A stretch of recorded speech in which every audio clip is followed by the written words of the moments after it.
Greetings and welcome to another video, and in this one today we're going to revisit the series Was the Commodore 64 any good at arcade ports?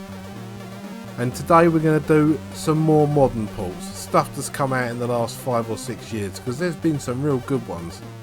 But we are going to revisit 3 games I've looked at before, well, the arcade versions anyway, and some new ports that have come out on the Commodore 64 over the last few years. Have they improved on the original ports? Well, I think so, but I'll let you be the judge of it. So let's crack on and have a look at some more.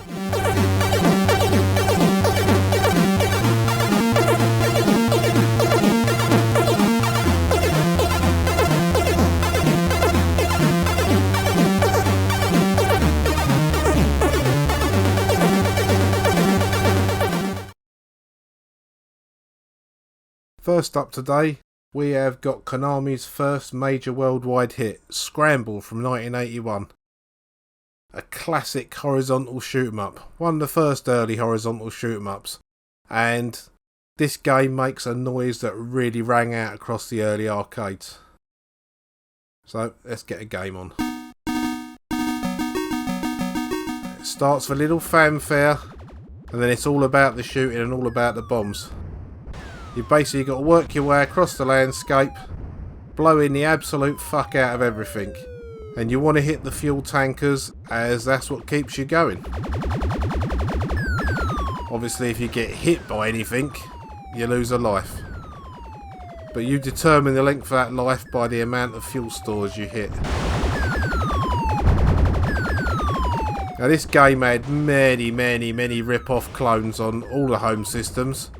The Commodore 64 being no exception. One that springs to mind is Penetrator from Melbourne House.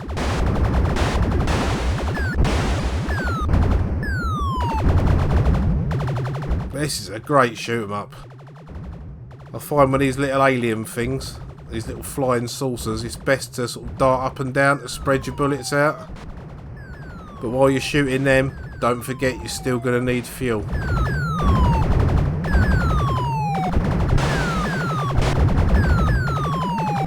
I seem to remember pumping an awful lot of 10p's into this game when I was little. Well, I say little, I was 9 when this came out, so littler.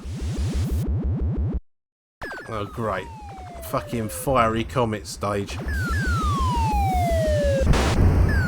These are really difficult to avoid. You've only got the one speed. Being a basic game, you know, an early game, there's no like power-up systems like you get in the later games like Nemesis and R-Type and that.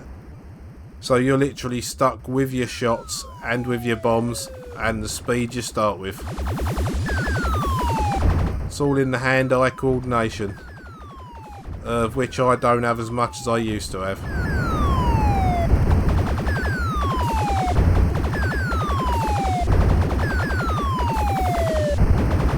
I love the crunchy sound effects of this game.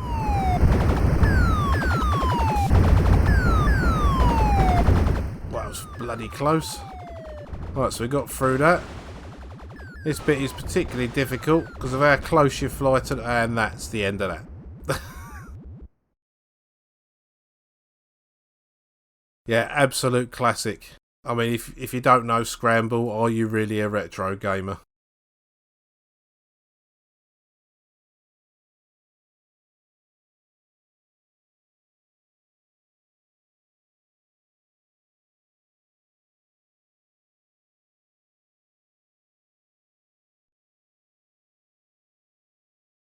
In 2015, Thomas Kite decided to program as close a version to the arcade as he could of Scramble on the Commodore 64. And to be honest with you, I think he's done a fantastic job, because this one really plays and looks and sounds the part. It's certainly, well, easily the best arcade port of Scramble on the Commodore 64. And it's better than all the rip-off ports as well, as far as I'm concerned. That is, of course, just my opinion. And you get the same fanfare at the beginning, and then it's bombs and shooting, much like the arcade. And although it's not perfect, I mean, we're talking about 8 bits here, you know, the colour changes, the graphics of all of the ground targets and the rockets and that, I think they match up pretty well. And it plays like an absolute dream.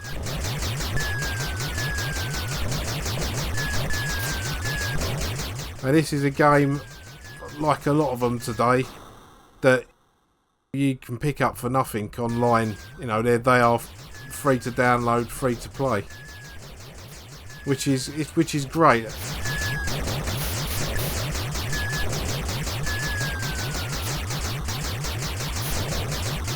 You know, it's got all the aspects in it that make the game a classic.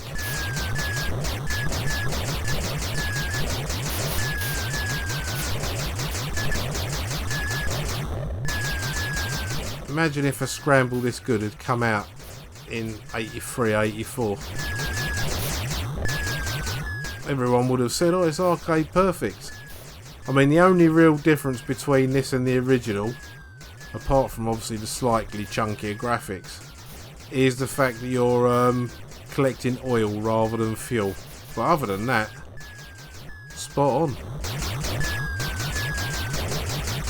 Right, there's little alien bastard things.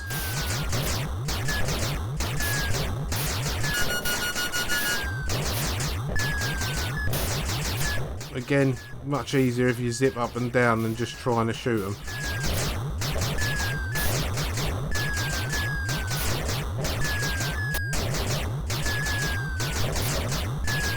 The other difference between this version and the arcade original is obviously the Commodore 64's only got the single fire button, so it does your bombs and your shots at the same time. Oh fucking hell, here we go again.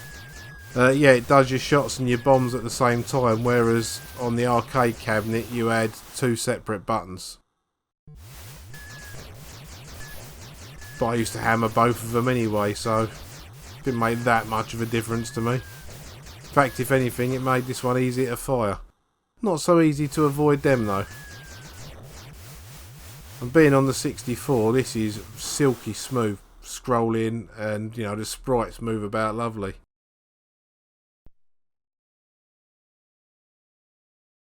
Yeah, I definitely recommend picking that up to play on your real 64 or Vice emulator or your Mini. That's a must play. If you're a fan of shoot 'em ups, you really should play that one. Even if you go back and play the arcade one, definitely give the Commodore 64 version a try. It's fair to say I'm largely impressed with this port. Well done, Thomas.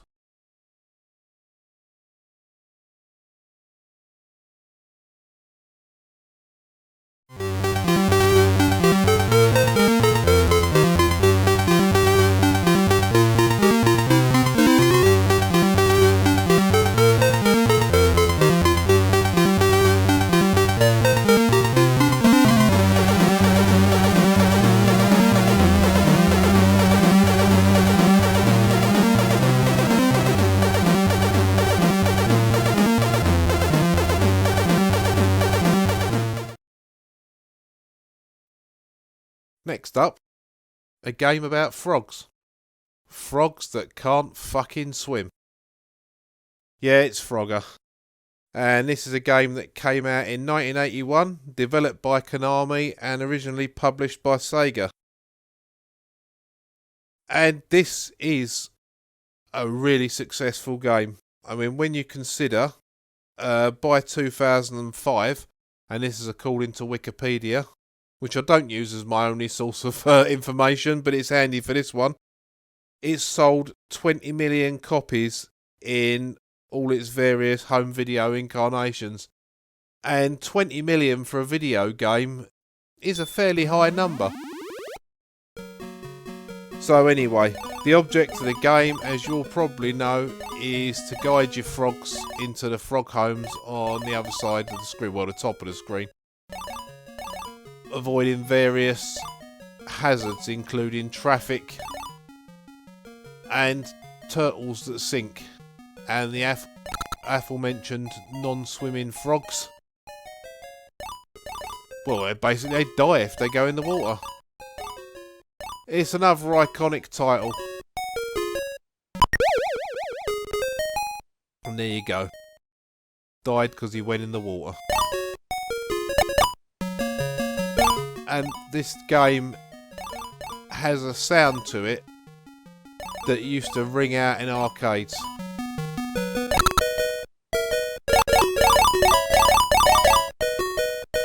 Yeah, pretty much I would say a sound all of its own. Well, yeah, there's Mrs. Frog on the log. Jump on her and try and get her home. Well, I didn't manage to get her home at all. But if you can get her home, I'm sure the birds and the beads come into effect.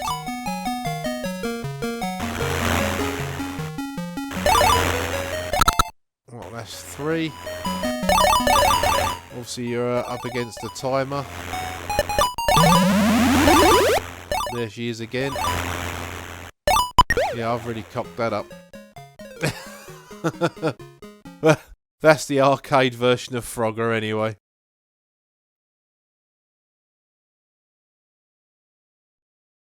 In 2016, the demo group, Hokuto False, brought out a version of Frogger. Now, I don't know if they've used tweaked arcade ROMs or how they've done this, but they have created a nigh-on, arcade perfect, alright, with slightly blockier graphics, version of Frogger. And as you'll see, the screen's a bit one-sided, but they've managed to keep the resolution right, you know, the orientation. They've kept it in portrait. But this is a really, really faithful version of the arcade, you know, right down to the sound and everything. So here we go. And as you can hear, that is spot on.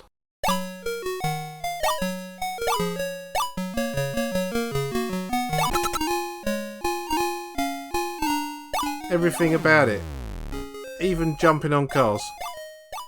But yeah, it's an absolutely fantastic port. The one I originally showed for the Commodore 64 was an unofficial port. I was trying to remember who it was by. I think it was Andrew Chalice. I'm not sure if that was Interceptor or Bubble Bus or one of those sort of companies. But nevertheless, this one really, really stands out. I can't believe how much it sounds like the arcade. I mean, I know the SID chip's capable of many things, but this is, it's nigh on perfect. Which just goes to show, when you're doing something as a labour of love rather than something that has a deadline to it, you can really come up with some great things, even on an 8-bit computer. That's the first round done.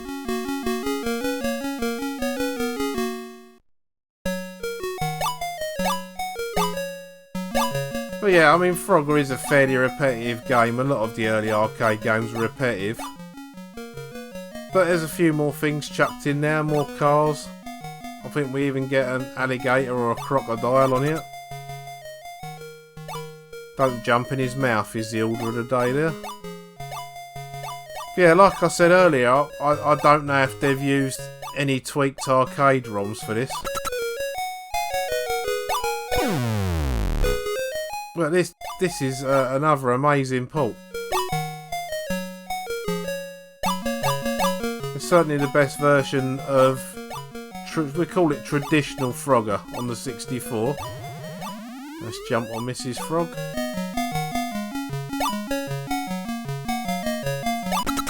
Yeah, we know what's going on in that little frog house, don't we?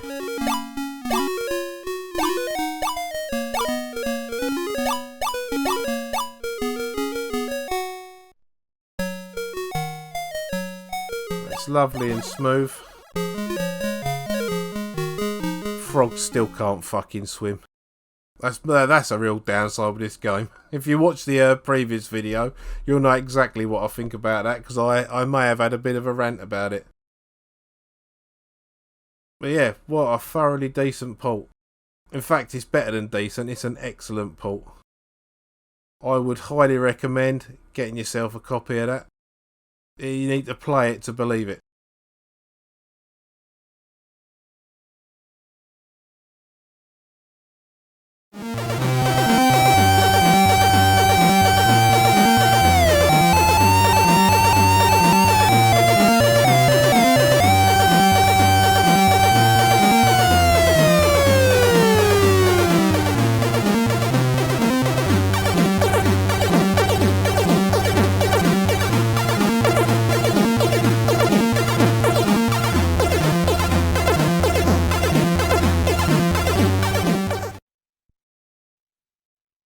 Next up, we have got Donkey Kong.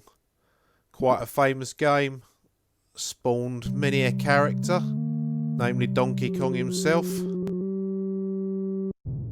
There he goes. Smack that so they're all crooked.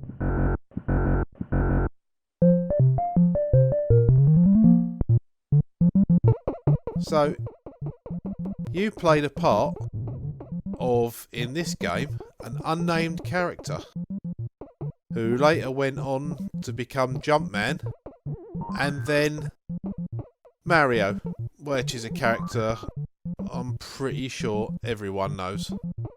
Mario these days is probably as recognisable as Coca-Cola, Michael Jackson and Elvis. Thanks to clever marketing and a series of highly successful games from Nintendo. Now this game itself came out in 1981 and was pretty much one of the first platform games. And I don't mind saying it, this is a game I find quite difficult. Now there is a YouTube channel I've watched called John's Arcade, and he a couple of years ago was doing a series where he was trying to score, I think it was something like 1,000,000 points or something on this, and you know, he had a set way of doing the levels. Like there's a way of doing this particular level where you can get rid of all the rivets on one side, and it kind of it traps the little fireballs so they can't come over and hassle you. But I haven't quite got to grips with that. I suppose I probably could have watched one of John's videos before doing this, but you know me, just crack on. Well, the idea on this level is to get rid of all 8 rivets, and then Donkey Kong falls down the middle and you can get up and rescue your beloved.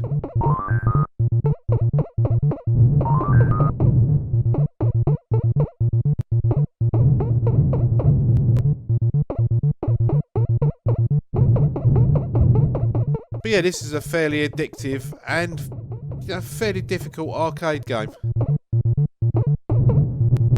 But certainly in the realms of iconic.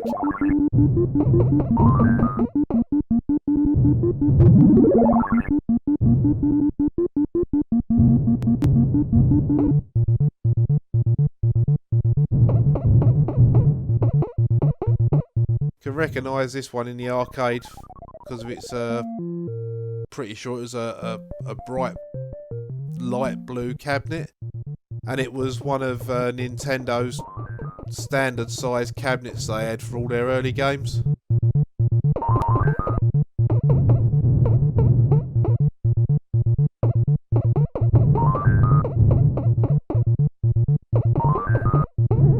See now, if I could trap all the fire over one side, the only way they can get across is right along the bottom of the tower.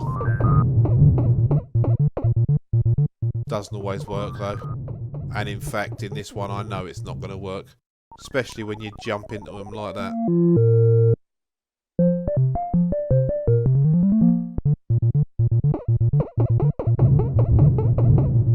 I believe it's the level after this one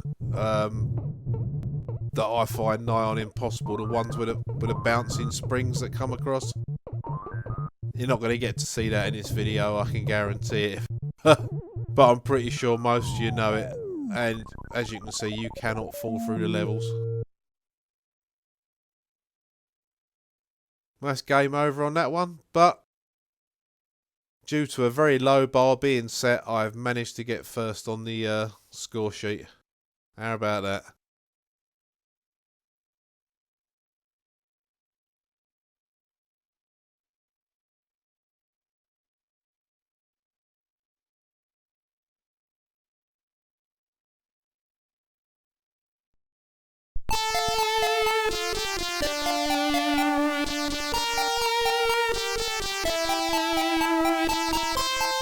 if any of you watch Adrian's Digital Basement, you'll know this as the music he uses for his 8-bit dance party. Although, that's slightly faster on his channel because it's running on an NTSC machine. Anyway, Donkey Kong originally on the Commodore 64 had two versions. There was, or two official versions. There was the early one by Atari Soft and the second improved one by Ocean. Well, this version here came out in 2016 from Oxyron, and this is a lot closer to the arcade. I mean, the graphics are slightly different. I mean, Donkey Kong looks a bit more comedic, but in terms of play, it is pretty much spot on. And being as how shit I am at this game, I think that matches up pretty well and all.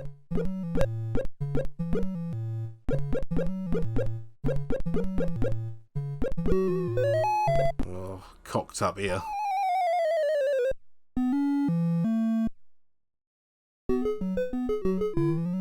This is another really good version. Really good port. I know the colours are slightly off. I'm not sure why they used like orange and brown for the levels. It's probably to do with the way the colour blocks work on a 64. I'm sure someone clever can explain that to me.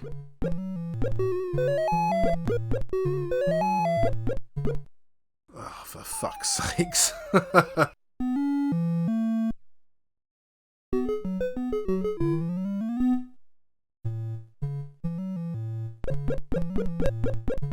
But it moves really well. Sounds pretty good. I think it looks pretty good. I mean, Mario's got a bit of a bulbous nose going on there. Oh, Jesus Christ. Right, well, I think I'm probably going to have another go at that because that was absolute dog shit, that go. So we'll start again.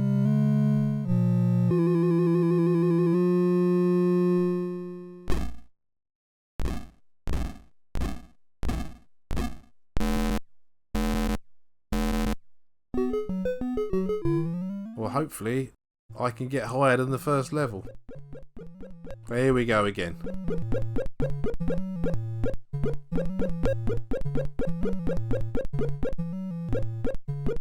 Oh, bloody hell, that was close.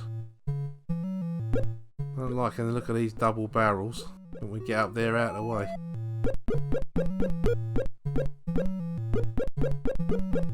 I've never ever been able to work out the way the barrels work in this game. You know, as to which ladder they come down. Oh, there we go. That's better.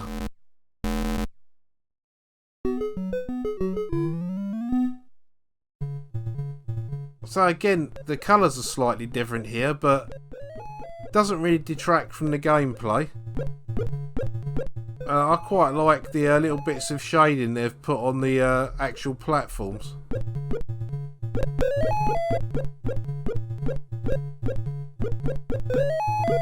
There's certainly no mistaking... Oh, fucking hell. There's certainly no mistaking what game it is anyway. I mean, even if you couldn't see it and you were just hearing it, you'd know it was Donkey Kong. Well, if you'd played the original, obviously.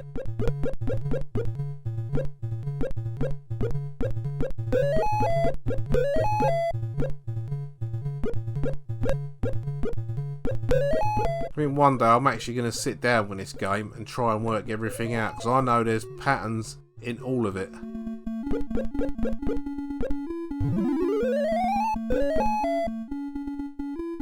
Come down here, you shitbag. Yeah, have that.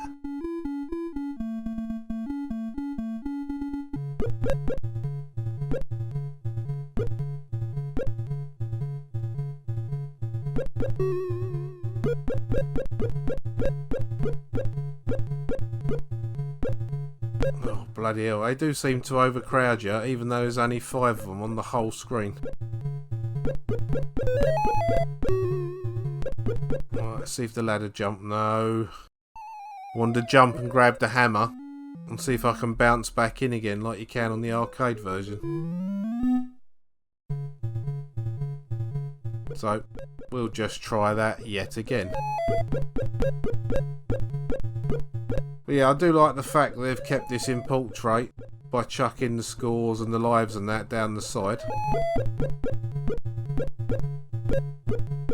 Well, I've got the high score, but as usual it was a very low bar that was set there. I know you can't run into Donkey Kong because that'll kill you. So 4 rivets on the other side. Let's try that again. Yeah, it does bounce back in. That's pretty good. Yeah, this is a really, really nice version.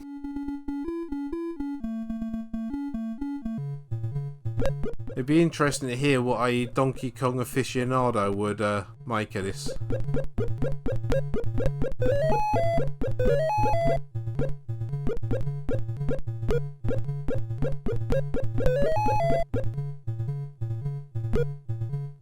I'll end up getting surrounded here if I ain't careful.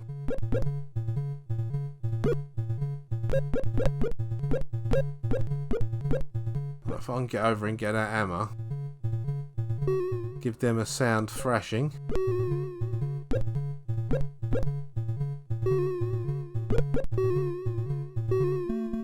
That's better.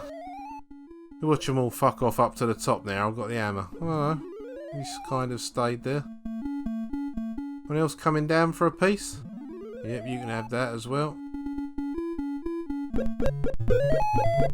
Right, one more rivet to go. I know in the arcade you can point press there, but I don't want to try it at the moment. I'm quite happy with a 900 bonus.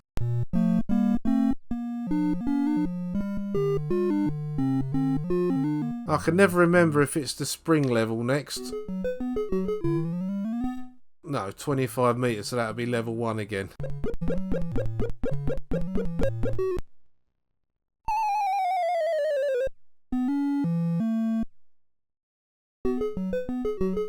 Oh, you get good points if you jump that barrel. Let's try that again. For fuck's sakes. Well, you gotta laugh, ain't you? Yeah, yet again, another really, really good modern port of a classic arcade game. It's got the sound, it's got the graphics, it's got the playability, it's certainly got the difficulty level. It'd just be interesting to see someone that is really good at Donkey Kong in the arcade, what they would make of that version of it, and how far they could get, you know, how close the actual game mechanics are. But yeah, definitely another one to go and get.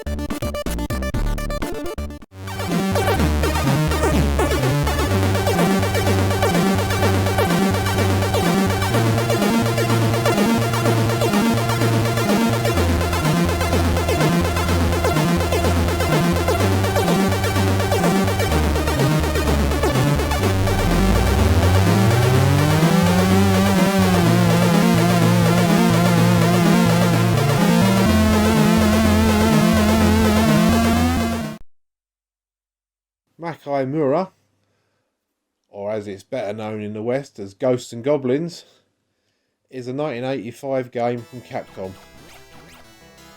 And it's fair to say, this is one of the hardest arcade games ever made in my opinion.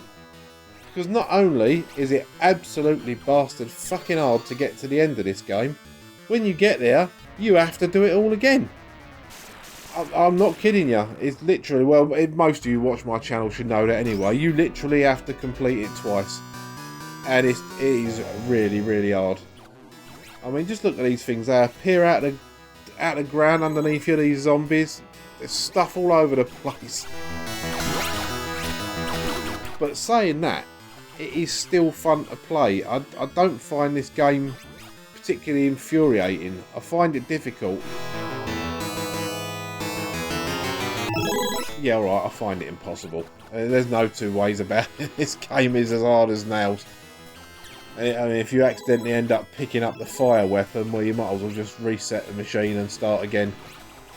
But anyway, you take on the role of Sir Arthur the Knight, who sees his sweetheart, Princess Guinevere, being kidnapped by the Goblin King, and you've got to run and jump your way through 6 horizontal and 8-way scrolling levels and rescue the princess. And you start off with a lance, but you can pick up axes, swords, daggers, there's a cross, and the aforementioned flaming torches, which aren't worth a wank in my opinion. But very, very nice graphics. I mean, this is where you're starting to see the arcade games become really, really colourful. With like, oh, well, that was useful. Really, really colourful with full-on 256 colour displays,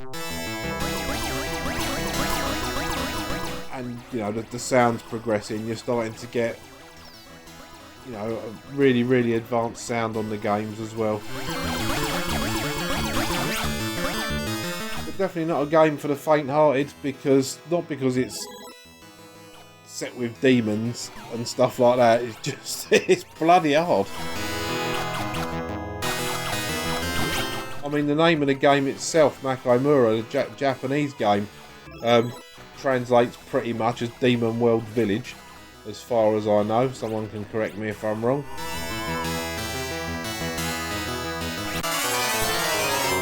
Yeah, it's not gone well.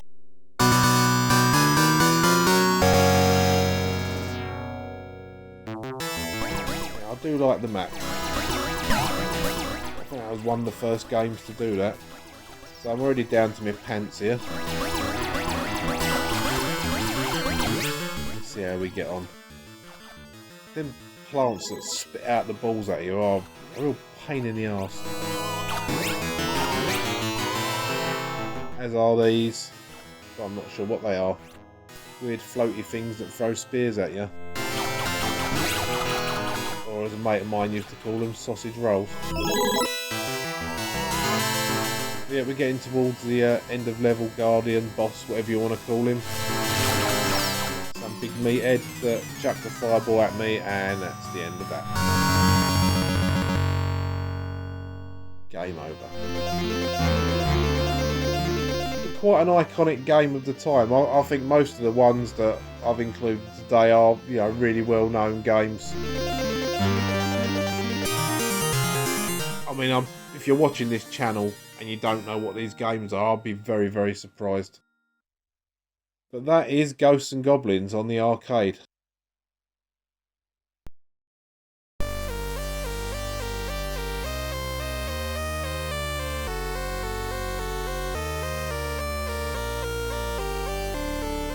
In 2015, the same group that bought us Commando Arcade, Nostalgia, decided to have a go at starting up another Elite Systems game, Ghosts and Goblins. And this has had pretty much the same treatment as Commando got. So they've kept the same basic code, put in a game options menu, and they've kept the Mark Cooksey music for the beginning, for the title screen.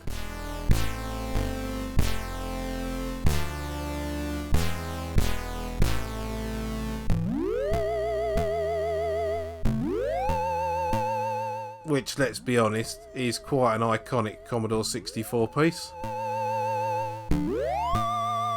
But they've added a lot of the things that were missing from the original Elite release that came out on the Commodore 64. For a start, this intro.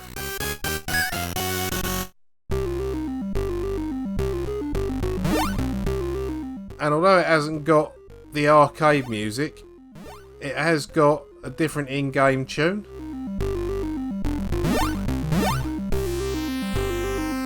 And I'm having fun here trying to get used to this up to jump. On one of my other videos, someone said, you're using an emulator. Set jump, as a separate button. But, I'm trying to play these games as I would have played them back then. You know, the Commodore 64 had one button or the space bar normally. Oh, that was bloody close. So yeah, so I'm pretty much trying to play them as they were. But yeah, this runs really smooth, and although they haven't done too much to it, they've done enough to make it just look that much nicer. That was a useful drop. Right, I'm starting to get to grips with this up to jump malarkey now.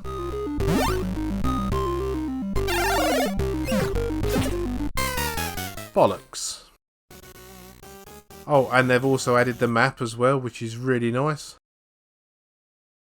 But yeah, this is just as hard as it's always been. Bloody hell, them plants.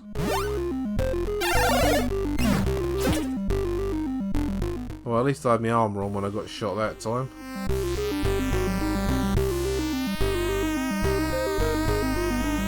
So rather than scrolling on, we get a flick screen for that bit, and then it'll carry on being a scrolling game. I'm not holding my breath here for doing this with struggling with the jumping, but we'll have a go.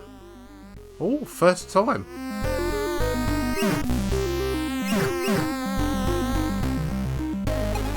Oh, this is a really nice pull. That is really atmospheric music as well.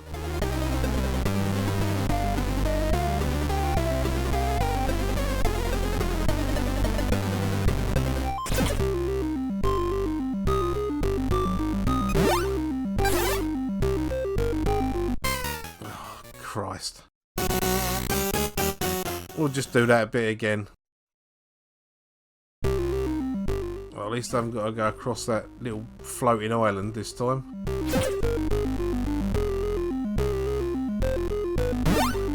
But yeah, I mean, I always thought the version of Ghosts and Goblins we got was excellent, but you know, this is really good. I really don't want to pick up that fire. Ugh. Run for it.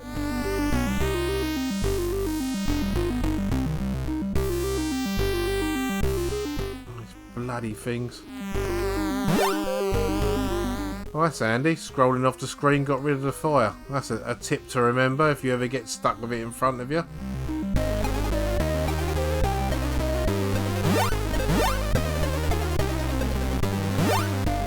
Oh, fuck's sakes. They are really, really difficult to avoid them. So, you know, they've kept the difficulty level up to what it should be. Oh, now that should be a suit of armour. Yeah, it's very useful. And it's gone. Right, so the end of level boss should be here. There he is, and I got killed. Well, I've got another life to try and do it.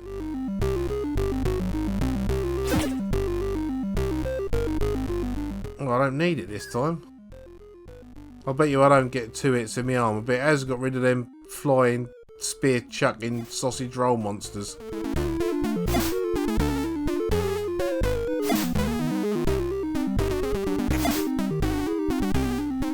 Oh, come on, that was going straight over my head. See, just as infuriating as the original, just as infuriating as the original Commodore 64 conversion. Just generally an irritating game that for some reason I can't help liking. Well, that's a really, really nice update. And again, it's free to download from somewhere.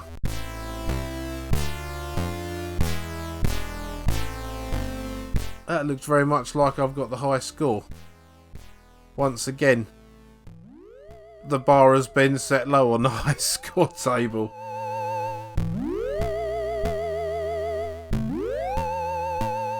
I'm really glad that they left the original theme on as well for the title page.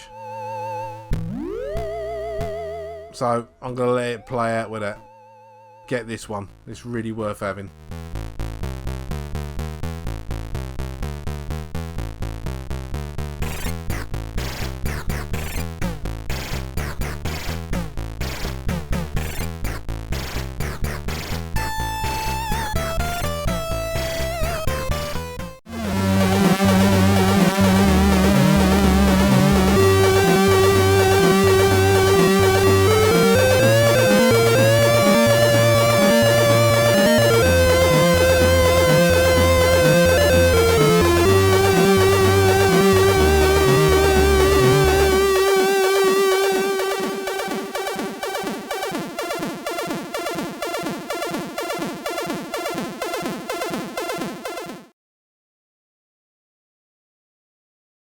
last up to date, we have got Galaxian by Namco. And this come out all the way back in 1979. I'm going to nick a bit from Wikipedia here. This was Namco's answer to Space Invaders, which was released the previous year by Taito. And because Space Invaders was such a smash, Namco wanted a game that can compete with it. So, this is one of the first video games to feature RGB colour graphics and the first ever to use a tile-based hardware system, which was capable of animated multicolour sprites as well as scrolling, though the latter was limited to the Starfield background while the game itself remained a fixed shooter. So there you go. That's a abridged version of what Wikipedia had to say about it. What I've got to say about it is what a fucking game. Hard as nails. It took everything that Space Invaders was and turned it up to 11 for want of a better phrase. You got colour, you got more noise, and this is yet another one of those games that you could hear a mile away from the arcade.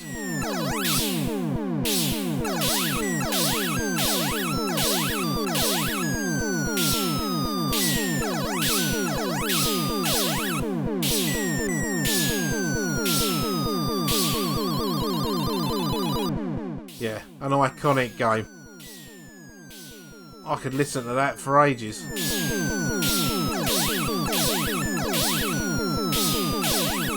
So this is a game that had a couple of sequels that are quite well known, Galaga and Gapless. But there's something about this original one that is really something special. I think maybe it's because it was in colour, you know, whereas Space Invaders used to have the original like acetate overlay on it to do the colours, whereas this was, you know, colour from the outset. Well, I finished that level thanks to a suicidal Galaxian. There is an element of strategy involved in this game because you can only have one bullet on the screen at once, so you need to take note of where you're shooting, because obviously if the bullet goes right to the top, then you've got to wait for it to go out of the screen before you can fire off another one.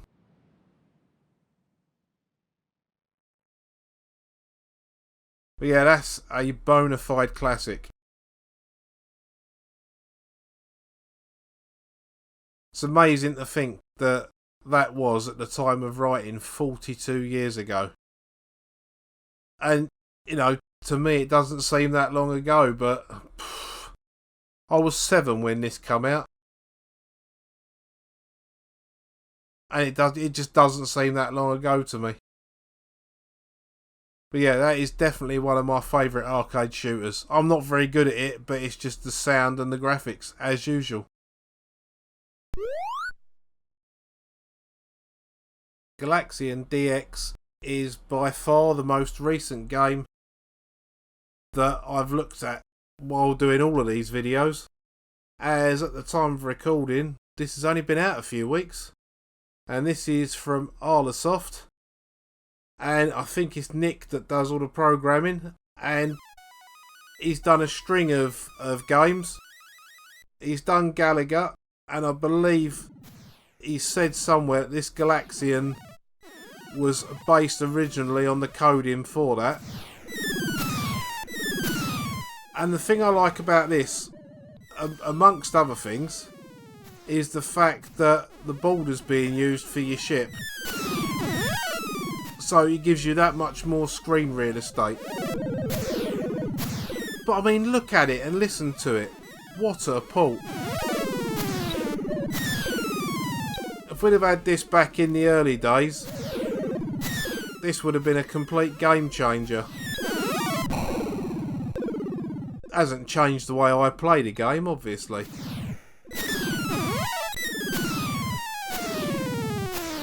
But yeah, Arlosoft seem to be doing lots of the older games.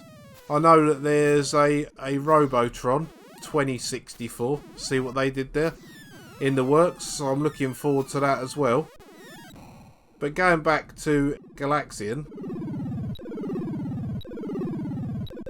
yeah, fantastic port. In fact, I would go as far as to say, hand on heart, that out of all the ports I've played of Galaxian over the years, this is probably the most impressive and the closest to feel like the arcade. I'd really like to see Dave, Charlie Farr, have a go at this, because I know that he is a monster when it comes to the original arcade Galaxian.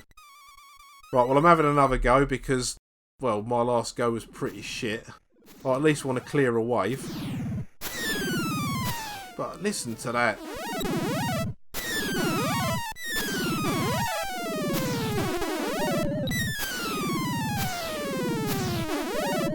Yeah, absolutely nailed it in 8 bits. Well, I can't sing this version's praises highly enough.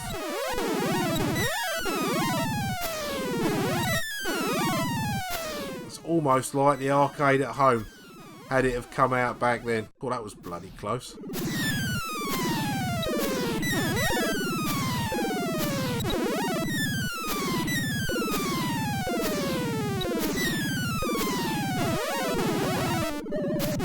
So you can grab this from the Arlosoft itch.io page. I'll try and remember to put links to this and all of the games I've looked at today in the video description.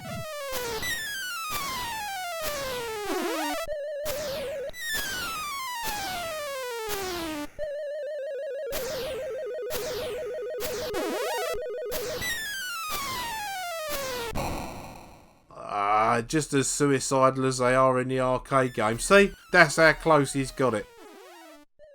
There we go. Stage 1 done. I'm on my last life, but at least I've got stage 2.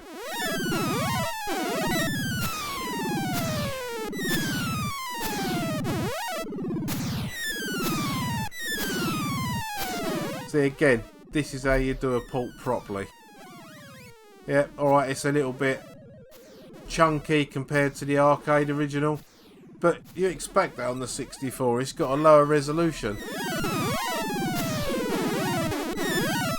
and although, you know, the colours are slightly muted as per the 64's palette, the colours that are there are right. The Galaxians look right. It sounds fairly close. It's got the scrolling starfield. If you haven't got any Arlosoft games on your Commodore 64, this is a perfect starting point. And yeah, go to his itch.io page and grab some of the others. They're well worth it. If you want to make a donation to him, why not? There's a lot of effort gone into these.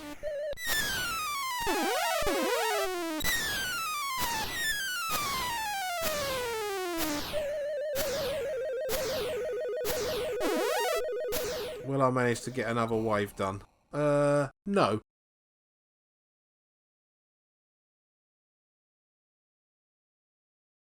Yeah, that is an absolutely fantastic port. You know, I feel like I'm repeating myself here. I mean, you've just seen how good it is. That is running.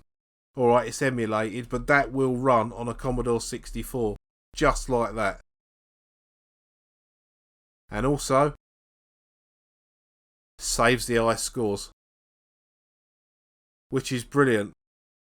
Saves all that messing about writing down scores on bits of paper like we used to have to do in the old days. A 21st century dream come true. We really are living in the future.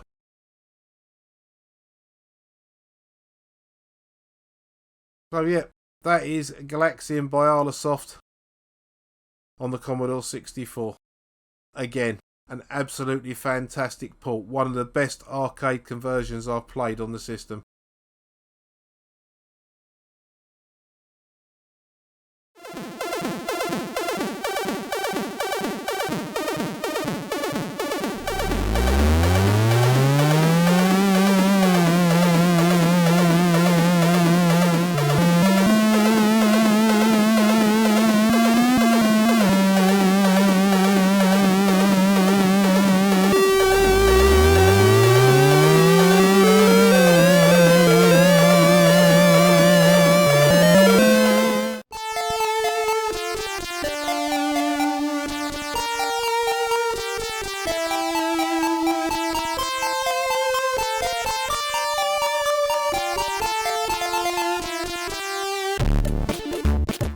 So there you go, that is another 5 really excellent arcade ports, proving once again that the Commodore 64 is very good at arcade ports as long as they're in the right hands. Now this was originally going to be the last part of this series, but I think there's some honourable mentions and some really dodgy rip-offs we can look at, so I think we'll squeeze out a part 10, round it off on a nice round number.